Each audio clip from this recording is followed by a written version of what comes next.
자, 오늘 시장 상황을 좀 보겠습니다. 우리나라 시장 보기 전에 미국 시장을 좀 보자면요, CPI 지표가 생각보다 되게 나쁘게 나왔거든요. 그러니까 CPI 지표가 현재 나쁘다라는 정의에 대해서 우리가 좀 생각을 해봐야 되는데, 결국에는 소비자 물가지수, 소비자 물가가 올라가면은 금리를 더 이상 낮출 수가 없는 거예요. 금리를 올려서 소비자 물가를 좀 낮추는 방법을 쓰고 있는데, 미국이라는 나라는 현재 그거를 좀 트럼프가 원하고 있고, 근데 자기 생각보다도 지금 소비자 물가가 좀 올라갔는데도 불구하고 주가는 생각보다 많이 빠지지 않았습니다. 보시면 다우 0.5, 나스닥은 보합, 끝에 쭉 말아 올려줬죠. 그러니까 S&P 500도 끝에 쭉 말아 올려줬고, 다만 요 중소형주들이 몰려있는 이 러셀 2000 지수라는 것만 0.92% 좀 빠졌고요.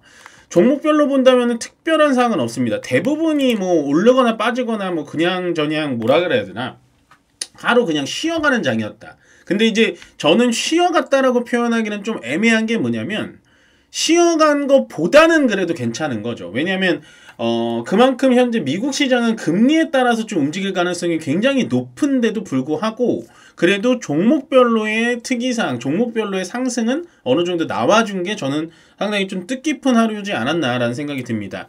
그 중에 이제 애플이 요즘에 계속 올라가고 있죠. 애플 올라가고 있고, 우리 이제 연기금이 현재 엔비디아 팔고, 뭐 아마존만 좀 남겨놓았다고 하는데, 엔비디아 팔고 마이크로소프트 팔고 했는데, 팔란티어를 또 신규 편입했다는데 팔란티어 또 좋은 움직임. 테슬라가 오랜만에 또 올라가주기 시작합니다. 테슬라가 정말로 오랜만에 올라가주기 시작했고요. 메타는 지금 한 17일 연속 상승을 보여주고 있습니다. 뭐 크게 지금 전체적으로 어떤 종목이 크게 올라갔다라는 건 없고, 애플 같은 경우는 확실히 이제 중국의 판매량이 좀 줄어들었는데, 그거를 지금 중국 현지에 있는 알리바바랑 협약을 해버려가지고 중국 현지에 계속해서 힘을 쓰고 있다는 거예요. 여기서 우리가 힌트를 얻어야 될 건 뭐냐, 애플이 주로 판매하고 주로 매출을 내고 애플이 주로 수입원은 역시 중국이구나, 무시할 수가 없구나. 그러니까 미중 갈등의 관세 전쟁이 일어난다면 애플이 현재는 좀 주가가 올라가고 있지만, 앞으로는 주가가 올라가기는 좀 당분간은 좀 쉽지 않을까라고 조심스럽게 좀 예측을 해보는 그런 포인트로 보시면 되고, 나머지는 뭐 크게 볼 건 없습니다. 그냥저냥 움직였다 보시면 될 것 같고, 미국 CPI가 저렇게 안 좋게 나왔는데 우리나라 증시는 왜 좋을까라고 한다면, 일단은 제가 봤을 때는 지금 증시 자체가 너무 많이 떨어져 있기 때문에 조금은 올라가야 한다라는 좀 개념도 좀 있는 것 같고요. 전체적으로 뭐가 좋다, 딱히 어떤 게 좋다라고 해서 딱 올라가는 느낌은 아니고, 요거 보시면은 일본 니케이 지수거든요. 일본 니케이 지수도 좋죠. 예, 일본 니케이도 좋습니다. 지금 현재 계속 움직이고 있는데, 일본 니케이가 1.4, 일본 토픽스, 요것도 이제 일본 대표 지수인데 요게 1.25. 그 다음에 이제 특이한 건 중국이 계속 좋아요. 물론 오늘은 0.18, 0.06인데 어저께가 2% 넘게 올랐거든요. 여기 보시면 항생지수, 항생은 또 2.8이 올라가고 있습니다. 예, 요 각도가 보이시죠? 그러니까 현재는 미국의 뭐 CPI 지수, 뭐 미국의 금리 때문에 전 세계가 작년 말처럼 막 기우뚱하고 움직이는 때는 아니라는 거예요. 그러니까 우리나라 시장만 강해서 올라가는 건가요? 한다면은 그거는 맞는 해석은 아닌 거예요. 왜냐면 지금 일본도 올라가죠. 중국도 올라가죠. 그 다음에 뭐 태국 이런 데도 또 올라가고, 뭐 대만은 조금 떨어지긴 합니다만은 어쨌든 지금 전체적으로 봤을 땐 크게 나쁘진 않다. 거기다가 일단 나스닥 선물이라든지 S&P 500 선물도 계속해서 위쪽 흐름을 이어가고 있기 때문에 아마 지금 현재 뭐 3시 20분 정도 시장은 거의 끝나가지만 계속 좋은 흐름을 이어가고 있고요. 제가 보여드리고 싶은 건 이 코스피 지수입니다. 코스피 지수가 계속해서 이 박스권에 왔다 갔다 했거든요. 2025년도 들어와서 한번 쭉 올라왔다가 박스권 이런 식으로 들어왔다가 한 번 정도 이런 식으로, 요날 월요일이었던 걸로 기억하는데 2월 3일 월요일이죠. 요날 쿵하고 밀려줬다가 또 올라갔는데, 요게 지금 레벨업이 되기 시작했습니다. 이런 식으로 요거가 지금 2555포인트를 뚫었다라는 게 좀 중요하거든요. 물론 이렇게 뭐 면밀하게 기술적인 분석을 할 필요는 없습니다. 지수는 거의 맞지도 않고요. 근데 이제 이런 거를 기술적인 분석을 하는 이유는 딱 하나입니다. 통계적인 관점에서 좀 하는 건데, 2555포인트 57포인트 정도를 뚫어서 오늘 갭 상승으로 올라갔거든요. 올라갔기 때문에 이제는 이렇게 되면 2600포인트까지 좀 노려볼 수가 있지 않을까 생각이 좀 들고, 다만 좀 이제 오늘 그러면은 코스피를 끌어당긴 게 누구냐? 예, 누구냐? 하나입니다. 하나. 예, 어제에 이어서 오늘도 하나그룹주들이 좋아요. 아마 하나비전은 제가 코멘트를 많이 드렸었던 종목이죠. 이게 지금 상한가를 찍었습니다. 하나비전 상한가. 그 다음에 그냥 하나와 그룹주. 예, 하나와 그룹주. 요거에 또 지금 12%. 또 보시면 하나생명. 그러니까 하나자 붙으면 다 올라갑니다. 하나시스템. 어저께 상한가 터치했다 내려왔죠. 하나오션. 예, 전체적으로 다 올라갔다. 이런 식으로 보시면 돼요. 한화 들어간 거는 오늘 대체적으로 다 좋은 흐름을 보여줬다. 보시면 될 것 같고, 하나는 뭐 우리가 따라갈 수 없고요. 그리고 제가 이제 아침부터 계속해서 설명드렸던 게 바로 이런 겁니다. 현대인프라코, 예, 현대인프라코. 그 다음에 지금 여기서는 바로 눈에 띄진 않습니다만 재건주들을 좀 보여야 될 것 같아요. 자, 보시면 현대인프라코 보이죠? 그 다음에 현대건설기계. 현대건설. 이게 오후에도 또 지금 뉴스가 좀 나왔거든요. 현대건설기계. 요 윗꼬리 보이시죠? 예, 윗꼬리. 요런 식으로. 예. 요 보이시나요? 요런 식으로. 예, 오늘 어느 정도의 탄력이 있었냐면 얘가 이랬습니다. 예, 장 초반에 이런 식으로 쭉 치고 올라갔거든요. 근데 제가 마켓나우 하는 방송이 방송 시간이 요 시간이에요, 여러분. 요 시간. 요 시간이거든요. 딱 요 시간. 근데 요 시간대 제가 어떤 코멘트를 드렸냐면요. 따라붙지 마셔라. 예, 이거 다시 내려올 가능성이 충분히 있다.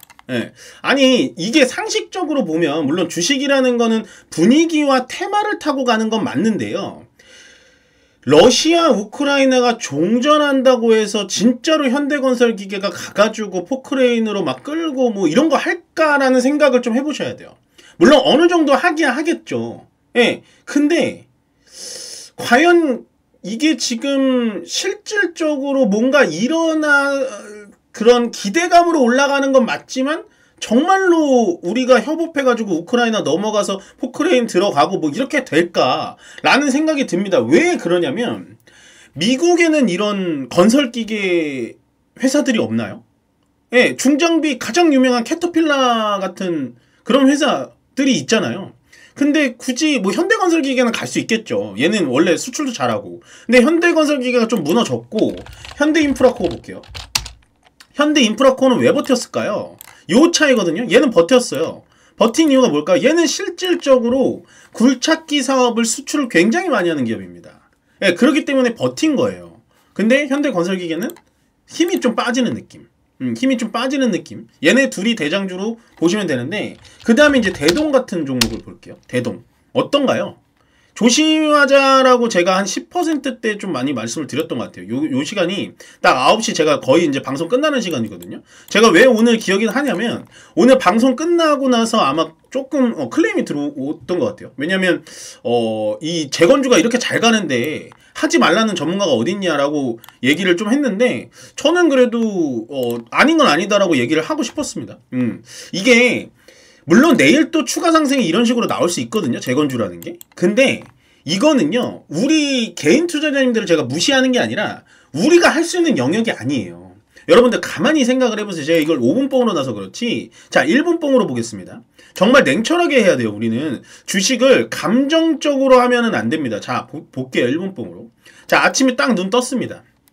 예, 아침에 딱 눈 떴어요. 저랑 같이 눈을 뜬 거예요. 눈을 딱 떴습니다. 눈을 딱 뜨고 아침 시장이 요때 딱 열렸는데 얘가 뽕하니 튀었어요. 예, 뽕하니 튀었는데 얘가 쭈르륵 올라갑니다. 예, 재건 뉴스가 나오니까. 그럼 이 자리에서 팔 수 있을까요, 과연?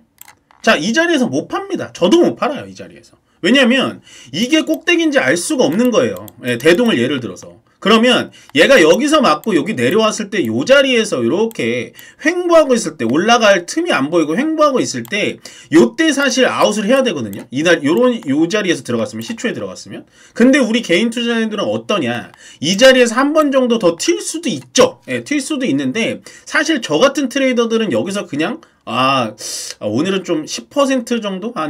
여기 시초가에서 들어왔으니까, 한 8% 정도에, 고맙다, 수익 고맙다 하고 여기서 그냥 털어내요. 근데 여기서 우리 개인 투자자는 어떠냐? 한 번 더 튈 줄 알고 기다립니다. 네, 한 번 더 튈 줄 알고 기다리거나, 오히려 최악의 선택, 뭐냐? 여기서 추가 매수를 해요. 그러면 결국엔 결과가 어떻게 되냐? 네, 이런 식으로 가서 떨어지게 된다는 거죠. 네, 이런 식으로. 괜히 비중만 더 늘리고. 물론 내일 추가 상승이 이렇게 일어나면 좋긴 좋겠지만 지금 보시면 현대인프라코어 말고는 다 이런 식으로 윗꼬리예요. 윗꼬리가 무조건 나쁘다 좋다 이게 아니라 이런 윗꼬리는 솔직히 좋은 윗꼬리는 아닙니다. 왜냐면 지금 거래가 붙은 상태에서 윗꼬리가 나온 거는 맞는데 이게 지금 매물 소화가 아니라 그냥 요 밑에서 샀던 사람들이 어떻게 보면 수익 실현하고 나온 물량이거든요. 대동도 그렇고 또 TY만 볼까요? 이런 종목들. 얘는 아예 음봉으로 빠졌네요. 예. 얘도 오늘 움직임 기가 막혔을 겁니다. 보이시죠? 이런 식으로 요 자리에서 이 자리에서 이 자리에서 수익 실현을 하고 나와야 되는데 여기서 추가 매수를 해버린다니까요. 한 번 더 튈 줄 알고. 그러니까 제가 말하고 싶은 포인트는 뭐냐면 재건주를 하시는 건 좋은데 정말 나쁜 선택은 아닌데요. 할 수 있는 분들이 하셔야 된다. 너무 어렵습니다. 이거 재건주는 너무 어려워요. 왜냐면 이게 갑자기 트럼프랑 뭐 푸틴이 악수하다가도 갑자기 순식간에 바뀔 수가 있거든요. 상황이. 그래서 이 부분은 상당히 좀 조심을 하는 게 좀 좋지 않을까. 오늘은 왜냐면 지수는 전체적으로 좀 올라가긴 했습니다만 그냥 건설기계, 모듈러 주택 이런 것만 올라갔어요. 그러니까 재건주 관련된 종목들만 좀 올라갔고 요거 보시면은 뭐 하나그룹주하고 재건주 제가 말씀드린 뭐 그런 거 말고는 특별하게 어떤 섹터가 올라갔다라는 그런 그림은 좀 보이지 않기 때문에 제가 재건주에 대해서 시간을 좀 많이 할애를 했고 마지막으로 뭐 삼성전자 하이닉스 여전히 좋은 흐름 보여줬고 2차전지가 이제 간만에 또 올라가지고 있는데 저는 사실 기술적 반등이라고 보여집니다. 뭐 크게 의미가 있기 이 종목이 좀 올라갔다라고 생각이 들지는 않고 그다음에 현대차, 기아차가 지금 보시면은 뭐 미국 하원 의원이 뭐 자동차는 뭐 제외할 수 있다라고 하는데 요거는 팩트 체크를 좀 해봐야 될 것 같아요. 저는 좀 조심하자라는 생각이 들고 금융주도 오늘 조정받았고 뭐 삼성바이오 로직스 빼고는 전체 바이오주들이 썩 좋진 않았습니다. 왜냐면 금리가 이제 인하가 연기가 된다라는 얘기가 좀 나오다 보니까 썩 좋진 않았고 한동안 시장을 이끌어갔던 네이버 카카오가 오늘 또 조정을 받고 있고 크래프톤 어제 이어서 또 추가 하락이 나왔다라는 사실은 조금은 아쉽다. 조금은 아쉽다. 근데 저는 이쪽 차라리 IT 서비스 소프트웨어 쪽을 계속해서 쳐다보는 게 좋을 것 같아요. 지금 이렇게 간다고 해서 갑자기 건설기계 쪽으로 간다라는 거는 저는 그렇게 동의 드리고 싶지는 않기 때문에 오히려 저는 앞으로의 성장 가능성이 있는 이 IT 소프트웨어 쪽이나 이거를 받쳐주는 반도체 장비 소부장 쪽이 훨씬 더 나을 것 같다. 그러니까 지금은 하루하루 정말 소테마가 많이 움직이기 때문에 절대로 어디 테마에 갑자기 따라 붙으시거나 하시지 말고 그냥 내가 정말 괜찮은 테마, 제가 늘 말씀드렸던 테마들을 가지고 계시다면 거기서 이제 잠깐 조정을 받을 때 굳이 탈출하지 마시고요. 좀만 버티시면 어느 정도 또 수익이 다 날 수 있는 시장이니까 잘 버텨보시길 바라겠습니다. 오늘 저는 여기서 물러나도록 하겠습니다. 고맙습니다.